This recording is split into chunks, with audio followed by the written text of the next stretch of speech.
je viens de vivre une de ces nuits où, vous savez, vos deux enfants se mettent à pleurer et ils viennent dans le lit parce qu'ils sont inconsolables et que vous êtes fatigué, vous n'avez pas envie de vous lever, de passer des heures à leur lire une histoire pour qu'ils se rendorment. Donc vous leur dites, allez, viens dans le lit, machin truc. Et puis après, ils sont toujours aussi agités dans la nuit et ça prend trop de place. Donc on n'a pas de place pour dormir. Et vous vous faites exclure de votre propre lit. Et vous finissez dans le lit Peppa Pig de votre fille de 7 ans, 8 ans même. C'est peut-être parce que je ne connais pas son âge qu'elle vient gâcher mes nuits. Avec vos pieds qui dépassent au niveau des mollets d'un lit d'1,20 m. Et vous n'êtes pas de bonne humeur du coup. C'est exactement ce qui m'arrive aujourd'hui. Voilà. Voilà. Je ne sais pas. Je ne sais pas. Pourquoi Pourquoi tout ça n'arrive qu'à moi? Et pourquoi t'es-tu jeté sur moi? Mais qu'ai-je donc fait? Qu'ai-je donc fait? Ça vous apprendra, c'est la chanson dans la tête de la semaine. Euh... Bande de petits malins. Vous croyez que je ne reçois pas toutes vos musiques que vous m'envoyez là? Pour que je les ai dans la tête aussi? Bande de petits saligots. Toutes les semaines, tous les lundis matins, je vous mets une chanson de merde dans la tête et vous l'avez pendant des jours. Et aujourd'hui, je crois qu'elle s'appelle Cindy Sanders, la fille. Là. Pourquoi tout ça? Ça c'est bien horrible. Hein. Ça c'est bien horrible et c'est bien con à avoir dans la tête. Bienvenue les amis pour ce point du lundi matin, lundi 20 septembre 2021. Je vous cache pas que ça va être une semaine un peu fatos là. Il y a beaucoup de trucs qui se passent, on a beaucoup de trucs à voir ensemble. Je préfère vous prévenir tout de suite. Mais pour ceux qui suivent le point du lundi matin depuis un moment, ce matin, on est censé venir m'installer la fibre optique. Je sais. C'est la 4e tentative. Voilà, donc je n'y crois pas une seule seconde. Petit rappel pour ceux qui débarquent maintenant, et je les en remercie. J'ai reçu vos messages, on y reviendra plus tard, mais j'ai emménagé dans ma nouvelle maison mi-juin. Ça a été un enfer, alors qu'on est éligible à la fibre optique. Tout le quartier là, à part nous. Il y a eu 3 tentatives pour finalement qu'on finisse avec un ADSL tout pourri. Et donc là, ils se sont dit, on va venir vous installer la fibre optique. Mais en fait, comme ce sont des call centers délocalisés, probablement au Maroc ou je sais pas où, qui m'appellent, je suis sûr qu'ils savent même pas que les 3 premières fois, ça n'a pas fonctionné. Donc je n'y crois pas. Je leur ai dit, moi je n'y crois pas une seule seconde. Est-ce que vous avez fait le nécessaire? La fille, elle avait même pas l'air au courant qu'ils étaient déjà venus, donc bon bref. Je vous parie, dans le prochain point du lundi matin, que je vous dis qu'ils n'ont pas réussi. Je vous le parie. Je vous parie quoi? J'en sais rien. Enfin, quoi qu'il en soit, ils m'ont dit qu'ils venaient entre 8h et midi. 8h33. Donc dans ma tête, je me dis qu'ils débarqueront pas avant midi. À un moment, c'est pour ça que j'ai hésité. Je suis est-ce que je fais le point du lundi matin? Mais si le mec arrive... donc c'est possible que le gars débarque pendant que je suis en train d'enregistrer. C'est même probable en fait. Parce que ce serait pas drôle si j'étais blessé, les amis. Dimanche dernier, vous savez, je préparais mon trail. J'ai fait une séquence d'entraînement. Et le lundi, mais j'avais mal dans la côte. Cette fameuse côte où j'ai pris 2 coups de coude en jouant au foot. Et le mardi, j'en pouvais plus. J'arrivais même pas à dormir la nuit tellement ça me lançait. Et en fait, il se trouve que j'ai un œdème osseux. Je sais pas si vous savez ce que c'est, mais en gros, en fait, j'ai probablement une côte fêlée. À un autre endroit que celle que je m'étais fêlée en juin dernier, suite aux 2 coups de coude que j'ai reçus à la fois en entraînement et puis en tournoi. Je vais voir le docteur. Et je lui dis, il me fait, ah mais là, parce que j'ai une boule en fait. Je l'ai encore, mais elle a vachement diminué. Là. Le médecin, et je lui explique, il me fait, ah ouais, bah là, c'est repos. Je dis, ah bah non, c'est hors de question. Moi, j'ai mon trail à Clisson samedi, là, il faut que je puisse le faire. Et puis donc, le mec, comme il fait quand même pas mal de sport aussi, il comprend, parce que je me suis entraîné depuis un moment. Il fait, ok, bah ce qu'on va faire, c'est que on va mettre de la crème anti-inflammatoire, de l'alcool, des compresses d'alcool, un décontractant musculaire pour que ça tienne jusqu'à samedi et que vous soyez pas trop mal pendant la course. Il fait par contre, je vous préviens, vous allez manger dimanche quoi. Donc j'ai fait ça toute la semaine, je me suis couché de bonne heure, j'ai bu beaucoup d'eau, j'ai fait tous mes soins. Vendredi, on est parti avec Elisabeth pour notre anniversaire de mariage à Clisson et c'était vraiment très cool. Moi j'adore cet endroit. Alors je sais qu'Elisabeth, c'est pas trop son délire, mais on a eu un temps magnifique. C'était chouette. Et donc j'ai fait mon trail. Et franchement, je m'en suis bien sorti quoi. Par contre, 253 mètres de dénivelé, Le truc de ouf. Le truc de ouf. Et sur la ligne de départ au Hellfest, ils ont balancé du corn. Alors évidemment, c'était pas pour moi, mais je l'ai pris, je l'ai pris comme si c'était pour moi. Et il faisait un temps, un super temps, pas trop chaud, pas trop froid. Enfin, c'était vraiment le temps parfait pour courir. Mais putain, comment c'était dur! Comment c'était dur, les amis! C'était un truc de fou, quoi. Alors moi, je m'étais entraîné dans une forêt à côté de chez moi, où déjà, il y avait 125 mètres de dénivelé, c'était pas mal. Mais là, au bout de 3 kilomètres, j'étais déjà complètement rincé, quoi. J'étais trempé de partout. Et j'étais, oh putain, ça va être dur. Et j'ai commencé à sentir ma côte et mon œdème osseux vers le 10e. Il y avait 12 km, 12,2. Et finalement, ça a tenu et je l'ai fini en 1h06. On était 467 au départ. On a fini 440 à l'arrivée. Et même, franchement, ça va. Et pour mon premier trail, putain, j'espère que vous êtes fiers de moi. Franchement, j'étais content. Mais il y a un côté quand même où je me dis c'est un peu la loose. C'est que pour une personne devant moi, je suis pas dans le premier quart. Et bon, bah ça, c'est un classique à Harold Barbet. Mais, oh putain, si, il y a un petit oh putain. Il y a ça, en fait, avant le trail, je me suis mis plein. Alors, je sais pas si vous faites de la course à pied, mais quand je cours, mes cuisses, elles frottent entre elles. Et du coup, si je mets pas de la crème anti-frottement, j'ai des brûlures de ouf. Et sur les tétons aussi. Le frottement du t-shirt. Donc là, je me beurre de partout, je me mets bien. Et j'avais rien pour m'essuyer, donc je m'essuyais vite fait sur moi. Et je fais la course, et comme je vous le disais, au 3e kilomètre, mais je suis rincé.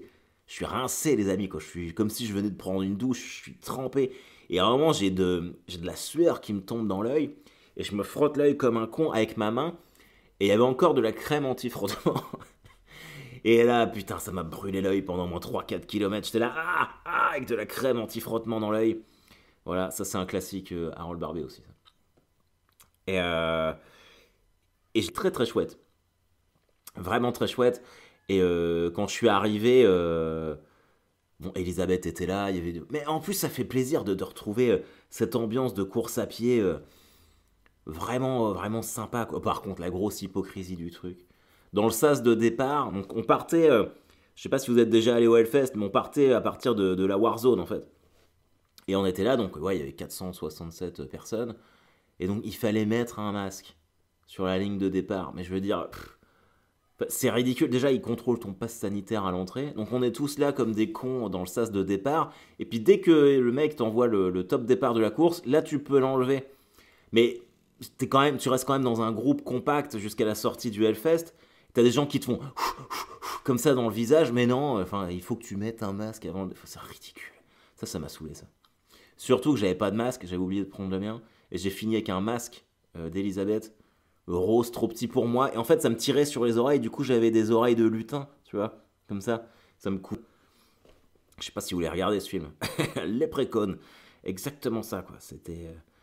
Ah là là. Mais franchement, je me suis éclaté. Et quand on est arrivé, il m'a fallu 5 minutes. Et j'étais bien, je me suis fait mes étirements, j'ai bu de l'eau et ils ont installé une rôtisserie itinérante. Déjà une rôtisserie itinérante. Si ça c'est pas métal, rien que par le nom. Donc sur le site du Hellfest. Et donc après, bah, t'avais beaucoup vraiment de configurations comme nous, où t'avais des couples qui venaient faire la course. Alors c'est dommage, Elisabeth, elle n'a pas pu le faire avec moi, mais voilà, et après, on s'était tous débarrassés de nos mioches, et on est allé se mettre des pintes de Hellfest IPA derrière. Ah, c'était chouette. Le soir, on s'est fait... j'ai mangé, mais comme un porc.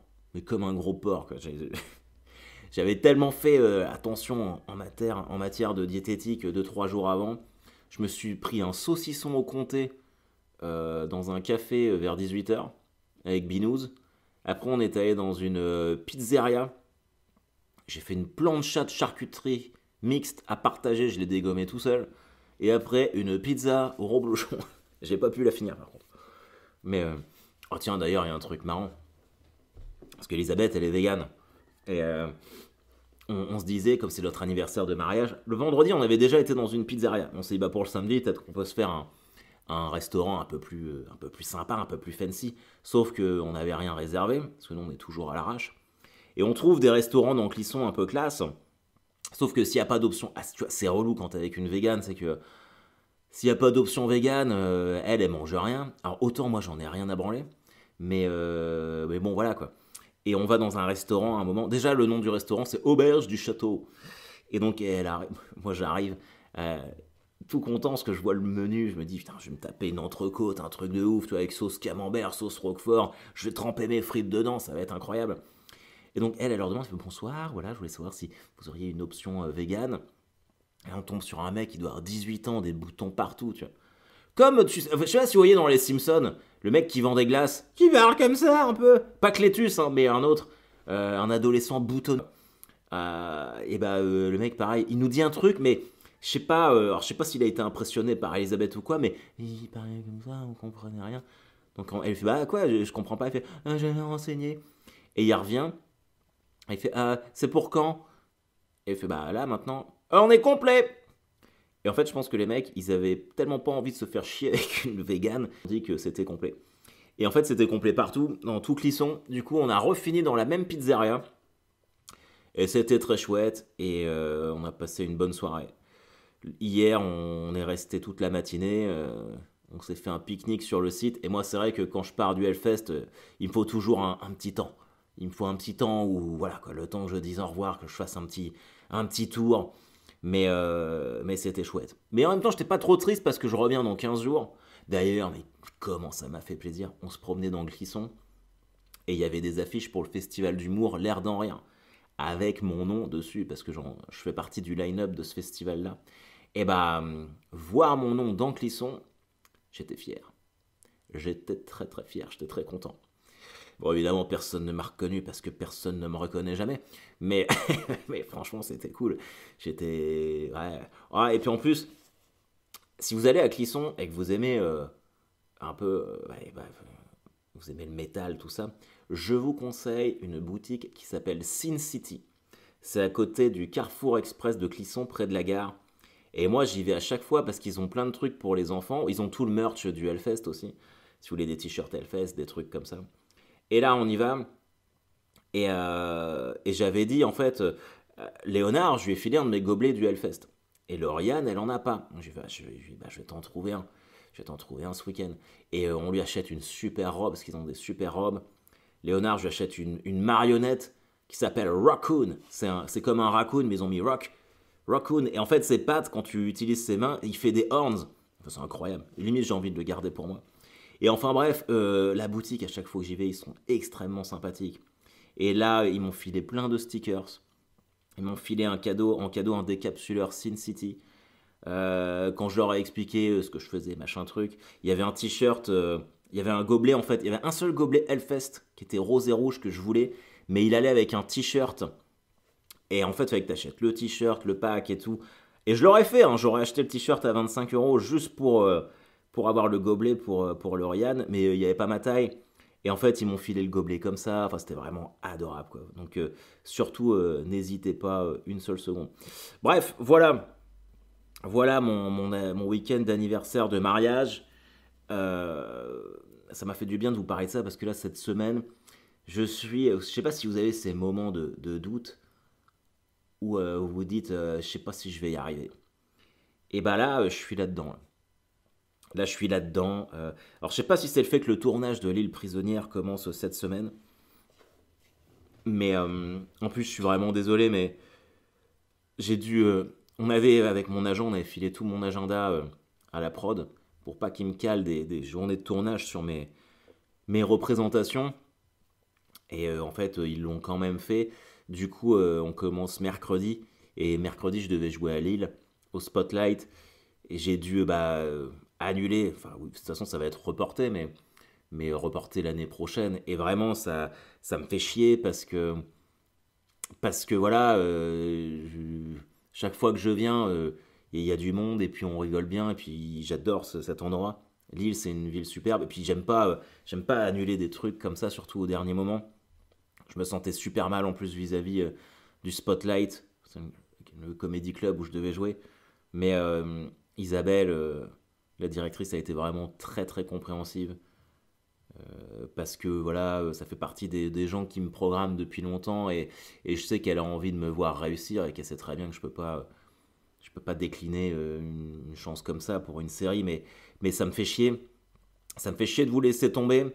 J'ai vu tous les petits commentaires sur mon post de ceux qui comptaient venir et vraiment j'apprécie que vous gardiez vos places et que vous ayez envie de faire le report avec moi. Franchement, ça me touche tellement de savoir que je peux compter sur vous.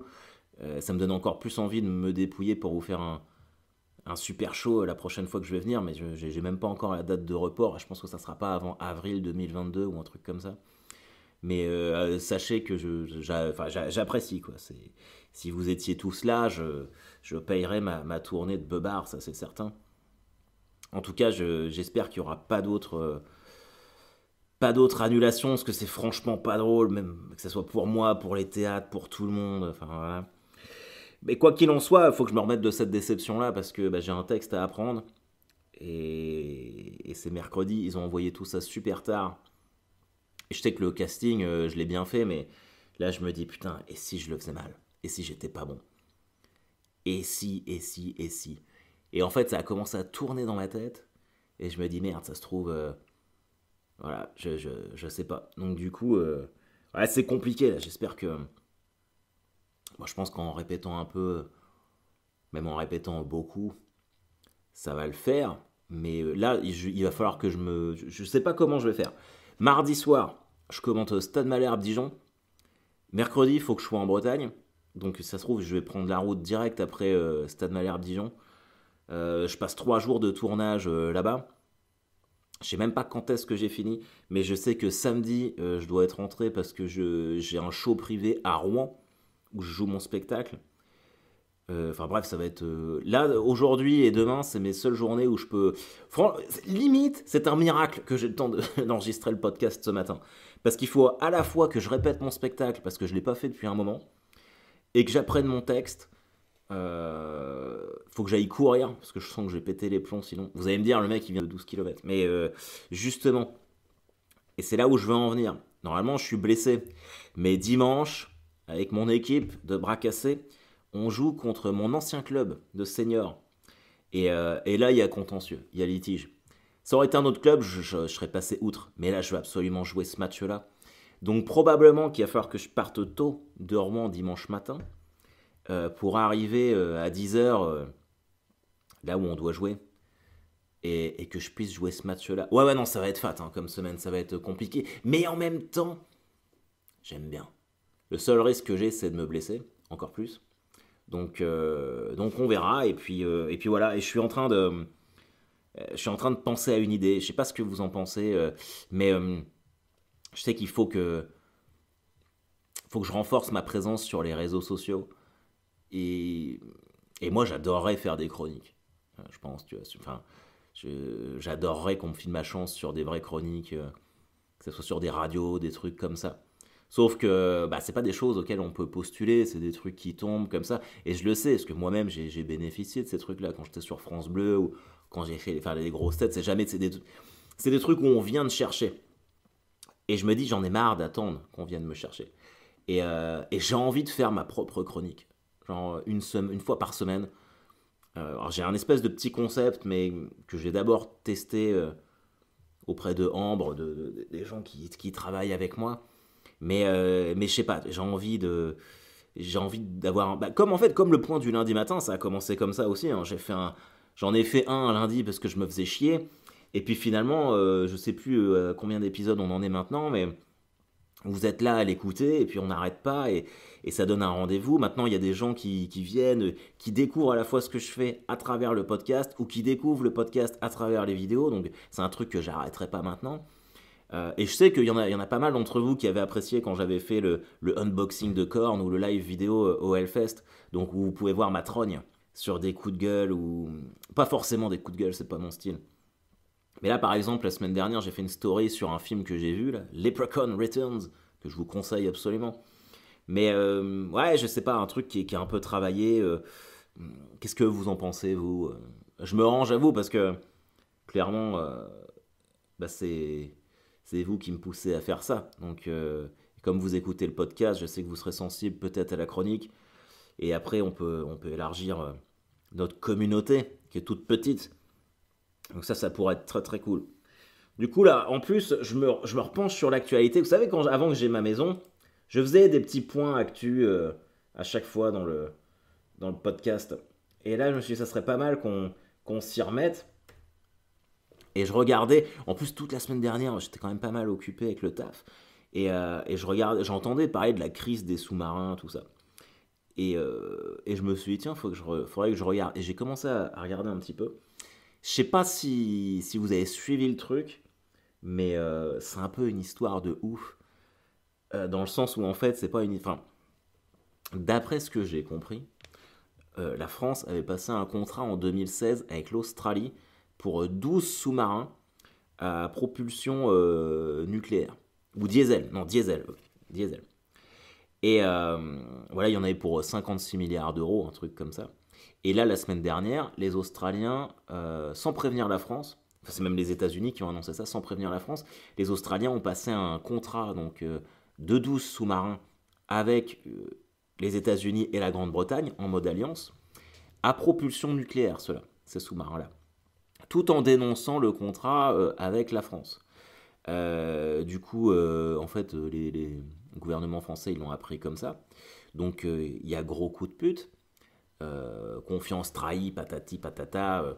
Les ambassadeurs français sont rappelés. Et en fait, on apprend que, si j'ai bien compris, hein, je peux faire des erreurs, mais en fait, la France voulait renforcer sa position dans le Pacifique en vendant des sous-marins à l'Australie et à l'Inde, parce que l'Australie n'a pas l'armement nucléaire. Et a priori, dans cette zone-là, c'est plus ou moins interdit. Et l'Australie, en fait, avant, avait des sous-marins suédois, mais qui étaient un peu tout pourris, de 1990, et voulait une propulsion nucléaire pour montrer à la Chine que c'est pas un armement nucléaire, hein, c'est une propulsion nucléaire.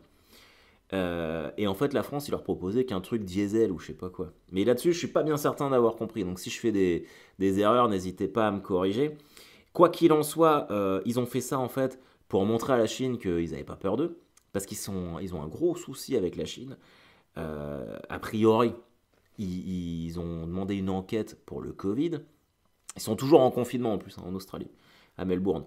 Voilà. Et en fait, les États-Unis, euh, qui sont plus à une confrontation près, ont sauté sur l'occasion pour dire aux Australiens, bah nous, on vous file des sous-marins nucléaires en alliance avec le Royaume-Uni.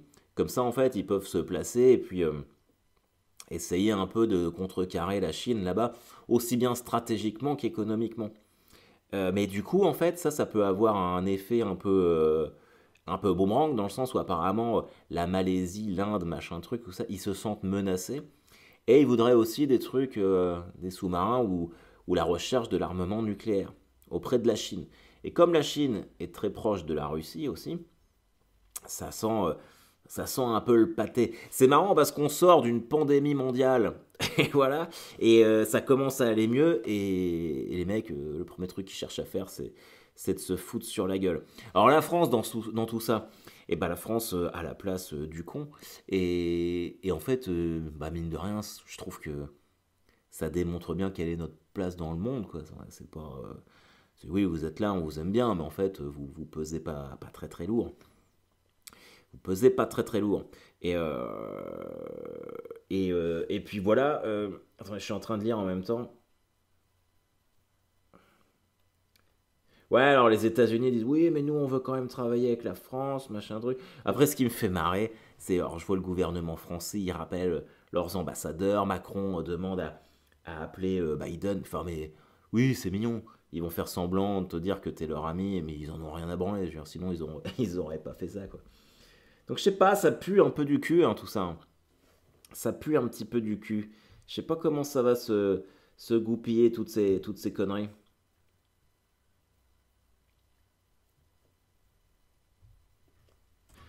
C'est pour ça que je me suis dit qu'on allait reprendre les quiz. Et qui dit conflit armé mondial dit quiz capital pays du monde.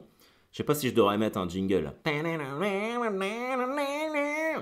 Ok, alors, de quel pays Londres est-elle la capitale? Vous avez le choix entre Royaume-Uni, Bahamas ou Andorre. Bon, Royaume-Uni, on n'est pas complètement con. Yes! Bon, ça c'est bon. De quel pays Beyrouth est-elle la capitale? Bon, ça je le sais, c'est le Liban. Mais ils donnent le choix entre Liban, Laos. C'est trop facile leur truc. De quel pays la Havane est-elle la capitale? Ouzbékistan, Cuba ou Sénégal? Sénégal. Même Ouzbékistan, je veux dire, j'habite au Ouzbékistan et ma capitale c'est la Havane. N'importe quoi. Donc c'est Cuba, bien évidemment. Putain, je pense qu'on va faire un sans faute là. Allez, valide. J'ai dit valide. Ah là, c'est chaud là par contre là.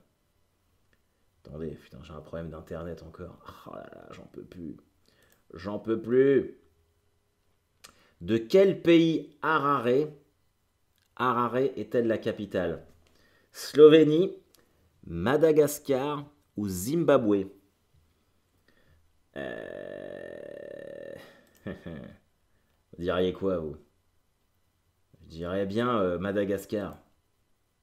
Putain, c'était Zimbabwe. On s'est fait niquer. Vous l'aviez ça, vous, ou pas? De quel pays Bucarest est-elle la capitale? Ça, c'est facile. Ça. Je vous donne leur liste. Niger, Royaume-Uni ou Roumanie. Bon, c'est Roumanie, on n'est pas complètement déteubé. De quel pays Riga, R-I-G-A, est-elle la capitale? Lettonie, Namibie, Vanuatu. Je connaissais même pas ce pays. Le Vanuatu. Vous connaissez, vous? Riga est... Bah, je vais mettre Vanuatu, du coup. Attention, suspense.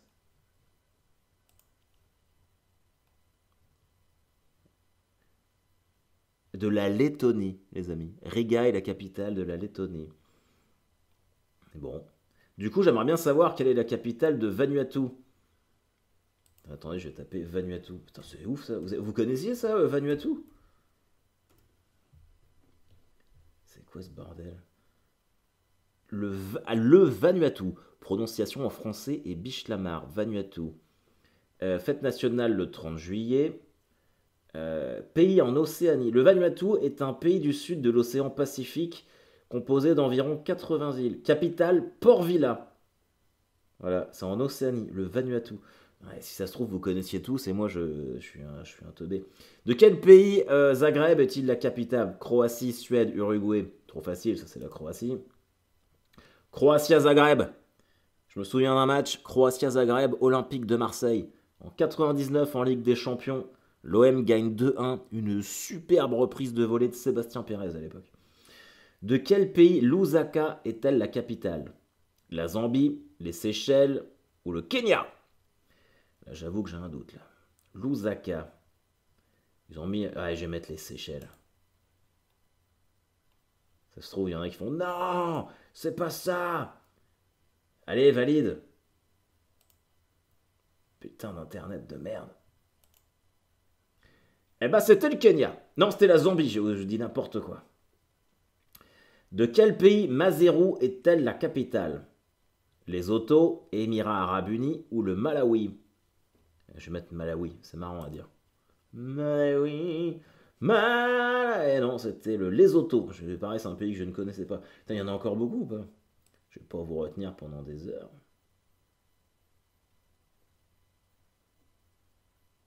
Bon, allez, on va accélérer un peu. De quel pays Sanaa est-elle la capitale? Uruguay, Yémen, Luxembourg, je vais dire le Yémen. Par élimination. Évidemment que c'est... De quel pays Lisbonne est-elle la capitale? Bon, ça c'est trop facile. Portugal. Ils avaient mis Philippines ou Pérou. Que vous sachiez combien on a fait quand même. Allez, putain. De quel pays Vientiane est-elle la capitale? Arabie Saoudite, Jordanie ou Laos? Ça sonne plus Laos que Arabie Saoudite. Et ouais, Laos. De quel pays San José est-elle la capitale? Suisse, Costa Rica ou Pakistan? Bah bien sûr, je vais à San José au Pakistan. Costa Rica. De quel pays Hanoï est-elle la capitale? Allemagne, Irlande ou Vietnam? Ouais, je vois bien les Irlandais. Shamrock Rovers. Oh, Hanoï. Vietnam. De quel pays Varsovie est-elle la capitale? Laos, Estonie ou Pologne? Pologne. J'ai eu un doute. J'ai eu un doute entre Estonie et Pologne à un moment. Mais Pologne, ah, valide. Oh, putain. Eh, on a 30 minutes de points du lundi matin, donc rien que 10 grâce à ce quiz. De quel pays Séoul est-elle la capitale? Mais Corée du Sud. Ils avaient mis Iran et Cambodge. Alors peut-être Cambodge, ouais, on aurait pu se planter. Mais bon. De quel pays Caracas est-elle la capitale? La Serbie, la Lituanie ou le Venezuela? Vous voyez, Caracas en Serbie, bien sûr. Venezuela. De quel pays Manille est-elle la capitale? Ah, là, ça peut être chaud. Là. Manille, capitale des Maldives, Philippines ou du Népal? Népal, non. Mais j'hésite entre les Maldives. Mais Manille, Maldives, ça fait trop de ma. Je vais mettre Philippines plutôt. Suspense. Allez! Bordel de merde. Ah, vivement la fibre optique. Mais Philippines, bien sûr. Et ah, regardez comment notre esprit de curiosité nous amène à avoir une bonne réponse. De quel pays Port Vila est-elle la capitale? Et maintenant, on le sait que c'est la capitale du Vanuatu. Vrai? Vanuatu. Ils avaient mis Arabie Saoudite ou Pakistan. Mais bien sûr qu'on va mettre Vanuatu. Et là maintenant, vous pourrez dire, bah oui, Port Vila, capitale du Vanuatu. Allez, bordel. Je suis fier de moi là. Si ça se trouve, je vais vous faire. Si ça se trouve, un jour, un mec va prendre votre famille en otage avec une arme braquée sur la tempe de vos enfants ou de votre femme et vous dire, ok, t'as une seule chance de sauver ta famille. Tu dois me dire quelle est la capitale du Vanuatu. Et toi, plein d'aplomb, tu feras. Eh ben, c'est Port Vila. Et tu auras sauvé toute ta famille grâce à moi. De quel pays Lima est-elle la capitale? Lituanie, Ukraine ou Pérou? Pérou. Je suis trop fort. Ou c'est trop facile ou je suis trop fort. Allez. De quel pays Montevideo est-elle la capitale? Je suis sorti avec une Uruguayenne à une époque qui était de Montevideo. Donc je sais que c'est l'Uruguay. Vous avez mis Kenya ou Mexique? Uruguay. De quel pays Amsterdam est-elle la capitale? Oh, et rien que pour les choix qu'ils nous donnent. Bah oui, il y a des putes et de la drogue en Arabie Saoudite, c'est bien connu. De quel pays Kiev est-elle la capitale? Bon, ça c'est pareil. Ukraine, ils avaient mis Finlande ou Bahamas. Ah, là on a du challenge. De quel pays Nairobi est-elle la capitale? Géorgie, Oman ou Kenya?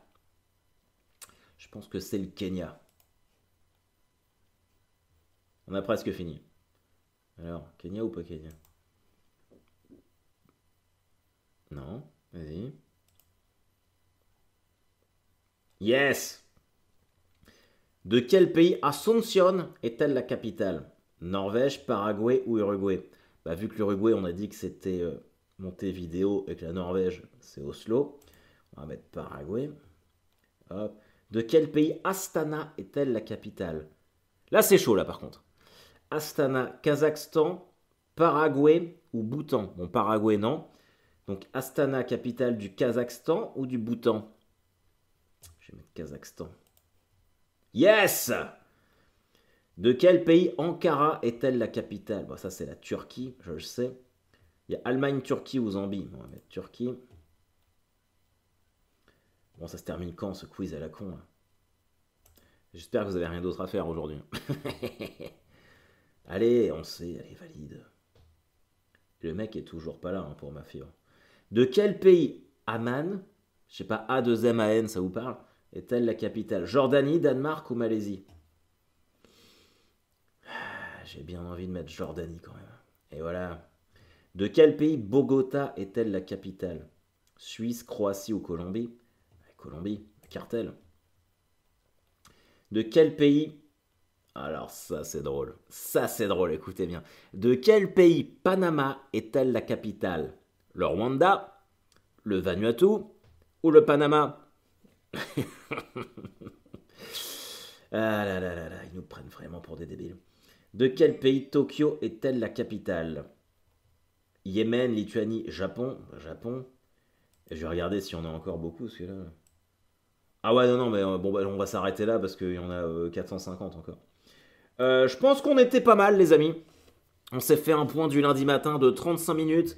On a parlé géopolitique, on a parlé doute, on a parlé sport, on a parlé culture, gêne truc. Et j'espère que ça vous a plu. Vous avez eu du rab aujourd'hui. Il va falloir rallonger la pause déj quand vous allez enregistrer, écouter ce podcast. En tout cas, je pense que la semaine va être riche entre les tournages, entre mon retour contre mon ancien club, la reprise des spectacles, tout ça, Malherbe. Voilà. Écoutez, il y aura une semaine chargée. J'espère que pour vous, la semaine sera également trépidante. Vous savez quoi? Prenons-nous tous, spirituellement, émotionnellement par les mains. On forme une grande ronde. Voilà, on est tous là où on est. Quelque part en France, en Suisse ou en Belgique, ou même au Mexique, parce que je sais qu'on nous écoute aussi au Mexique. Et là, on chante We Are the World, tous ensemble. We are the world, we are the children. Vous avez 2 chansons de merde dans la tête pour le prix d'une aujourd'hui. Allez, gros bisous, à bientôt, bye bye.